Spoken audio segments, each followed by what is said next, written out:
The Apple iPhone 17 Pro Max pushes the iconic iPhone in bold new directions and colors. It's recognizable but different in ways that make it eye-catching. The performance is stellar and the cameras set a new high watermark for smartphone photography. For people who demand more from their smartphone, there may be no better choice. If you are looking different in your iPhone shopping journey, the iPhone 17 Pro Max has you covered. It's not just that fetching cosmic orange, the unexpected hue heat of Apple's eye-dropping event. Apple's iPhone 17 Pro Max features a fresh design with new materials and a broad and bold product spanning camera plateau that adds a distinctive flair to what had become a somewhat tired design. Inside, the changes are no less significant, from the powerful A19 Pro chip to the new vapor chamber supported heat management system, which enable enough performance to support every peak and valley of your experience. If you are fixated on cameras, the iPhone 17 Pro Max will not disappoint. There are now finally three 48-megapixel lenses that support a wide range of shooting styles. Perhaps the most notable of the three is the new 48-megapixel 4x optical zoom lens that also offers access to a sensor crop 8x zoom, which, thanks to selecting the center pixels from the larger sensor and an upgraded image pipeline, delivers some truly eye-popping photos. This is also an upgrade that makes a canny swap of titanium for aluminum a seeming downgrade, but one with some significant benefits, like the ability to apply that amazing new anodized orange finish and the ability to better distribute and dissipate heat. Finally, there's the price. It's the one thing you hope doesn't get an upgrade. And I am happy to report that Apple somehow held the line here. The iPhone 17 Pro Max still starts at $1,199 US. It's never been a cheap smartphone, but then this one is for the pros, and I think they will be very happy. I know I am. As for why you might buy the iPhone 17 Pro Max over the iPhone 17 Pro, that comes down to screen size, battery life potential, and the option to get up to 2TB of storage. Otherwise, these iPhones are identical. The iPhone 17 Pro Max was announced at Apple's eye-dropping event on September 9. Pre-orders began on September 12, and the phone arrives in stores and starts shipping on September 19. The iPhone 17 Pro starts at $1,199 for the model with 256GB of storage, with that price rising to $1,399 for 512GB of storage, $1,599 for 1TB storage, and $1,999 for 2TB of storage. The later configuration represents the largest storage capacity of any iPhone ever. Apple is likely getting undue credit for not raising the price of the base model iPhone 17 Pro Max. Component prices and supply chain issues relating to the geopolitical stage are surely putting pressure on the company. Somehow, too, Apple has held the line, and the base iPhone 17 Pro Max still starts at $1,199 for 256GB model. The only difference in pricing comes into play when you stretch to the phone's new upper tier of 2TB, which is only available with the Pro Max model. That sends the price up to almost $2,000. It boggles the mind that we now consider paying almost $2,000 for a pocket-sized device to be rational. On the other hand, this is a true pro-level smartphone that, based on my tastes, is probably ready for pro photography and videography tasks, and when you put it like that, it might seem like a bargain. I saw enough leaks in the run-up to the iPhone 17 line launch to have a pretty good idea of what was coming, and to be honest, I was preparing to hate the iPhone 17 Pro Max redesign and colors. Yet, here I am now, quite pleased with the giant plateau, and yes, loving cosmic orange. In many ways, the iPhone 17 Pro Max is still undoubtedly part of long lineage of iPhones before it. There are, though, just enough new touches here to add up to what I am comfortable calling a redesign. Starting with the back, there's the now nearly full-width plateau that's both a bold design touch but also a practical measure, in that underneath there's now more space for upgraded components like refreshed tetraprism that supports a new, longer telephoto lens. Most previous iPhone bags featured just one material, usually metal or glass. The iPhone 17 Pro Max is a spiffy mix of the two, metal and glass, or rather a larger rectangular ceramic shield cutout with the rest a univity chassis literally carved out of aluminum. Instead of a titanium band surrounding a frame, components and the front and back glass, the iPhone 17 Pro Max's back cascades seamlessly to the side and even curves just a bit around the front to meet the Ceramic Shield 2 screen covers, which reportedly will better protect it from scratches. It will has an incredibly unified feel, and because Apple has radically cut down on edges, the phone feels very comfortable to hold. When it comes to dimensions and weight, the iPhone 17 Pro Max is slightly larger and heavier than the iPhone 16 Pro Max, but I challenge anyone to notice the differences, which can be measured in fraction. The iPhone 17 Pro Max is 163mm tall by 78mm long by 8.75mm thick and weighs 233 grams. By contrast, the iPhone 16 Pro Max was 163 by 77.6 by 8.25mm and weighed 227 grams. This year there are no new buttons to contend with.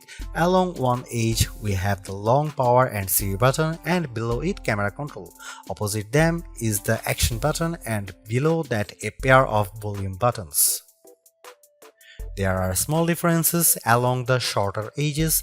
On top, an antenna cutout is now visible, and on the bottom the pair of speaker grills appear larger. If you want to lie the phone flat, you will have to place it screen down. Even though the back plateau is nearly the full width of the phone, the tri-camera array still bumps out even further, and between this and the wide metal bump, this phone lies on its back at a slightly more extreme angle than the iPhone 16 Pro Max. The switch from titanium to aluminum provides not only some useful heat management and energy efficiency benefits, it's also opened the door for anodized color options. I don't know where Apple got the idea for cosmic orange, but I actually love it. It's bold without being garish. There's also silver and the very deep and inky deep blue. Apple sort of explained its color choices to me and even the loss of black, but I think this is just Apple mixing things up and possibly giving a nod to all the pro level folks who buy this phone for creative pursuits. Orange is a color that will get you noticed. iOS 26's liquid glass interface might lead you to assume there has been some radical display overhaul, so much glow, shiny and artificial transparency. However, that would be mostly wrong. The platform update does change the look, but it's all still working with the same materials. The iPhone 17 Pro Max's expansive 6.9-inch Super Retina XDR OLED is largely the same as last year's, featuring a resolution of 2868 by 1320 pixels for a density of 460 ppi. The ProMotion technology still automatically ranges from 1Hz to 120Hz, and it's always on, which means that even when you are in bed, you can make out the time and have glanceable notifications. It's not though exactly the same screen. This display now ranges up to 3000 nits, that's 1000 more than the last model. In my side-by-side tests, the iPhone 17 Pro Max is more visible in direct sunlight. This effect is assisted by a new reflective coating, meaning the light bouncing off the screen is also less noticeable. There's a nice and not necessarily insignificant upgrades. With a narrow bezel, the Super Retina display comes precisely close to meeting that orange metal, with a vast expanse of color and entertainment interrupted only by the pill-shaped dynamic island. Made up of the new center stage camera and Face ID sensors, it remains a useful space for live information, but it's also sometimes a black blob cutout in games, videos and photos.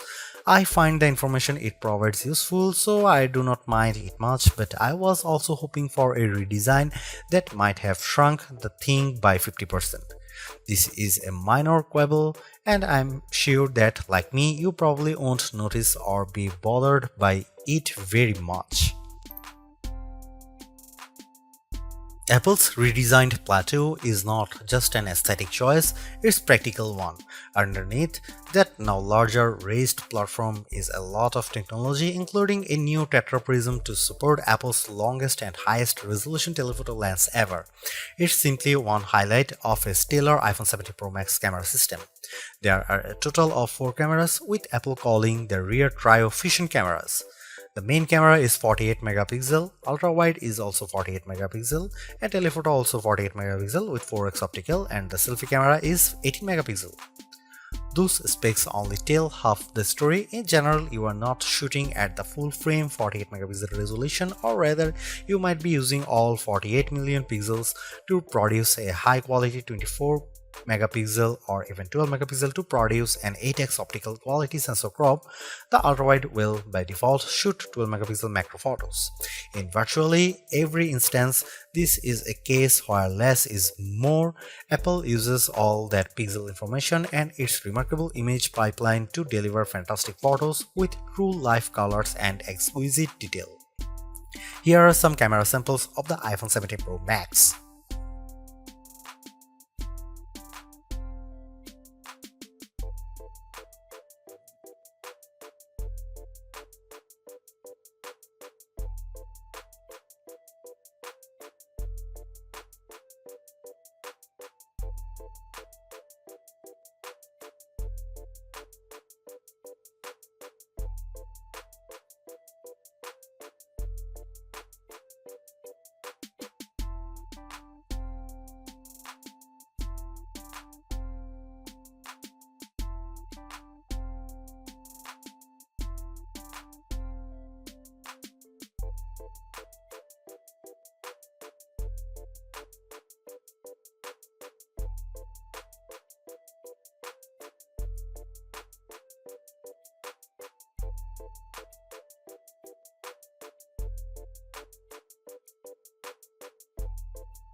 Few things contributes to the new look and feel of the iPhone 17 lineup as much as iOS 26.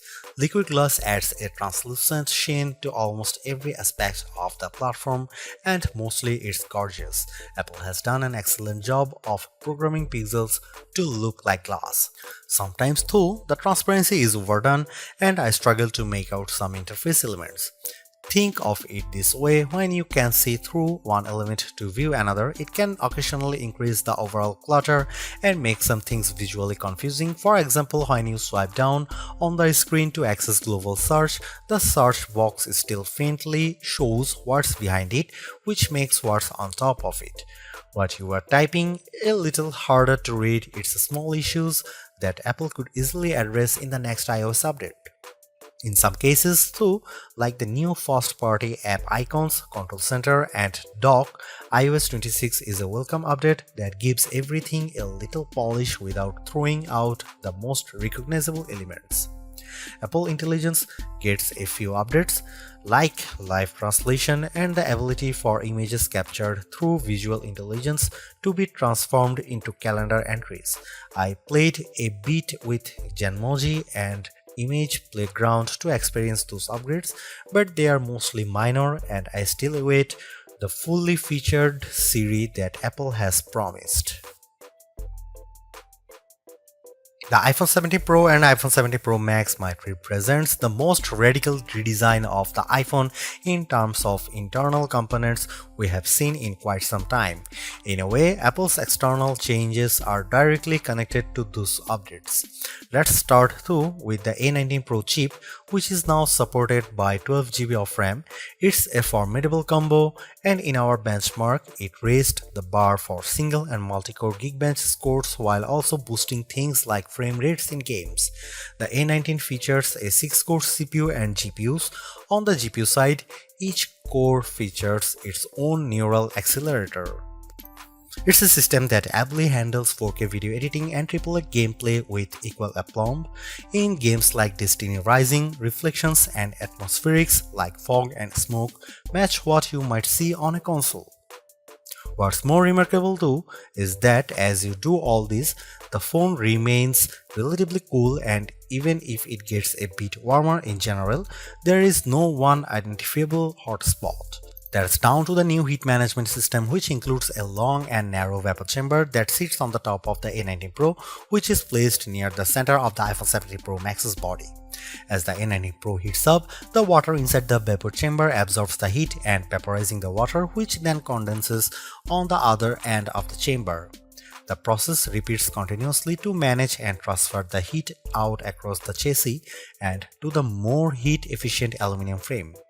It's that kind of heat management that helps the phone maintain a high level of performance and, in my estimation, positively impacts battery life.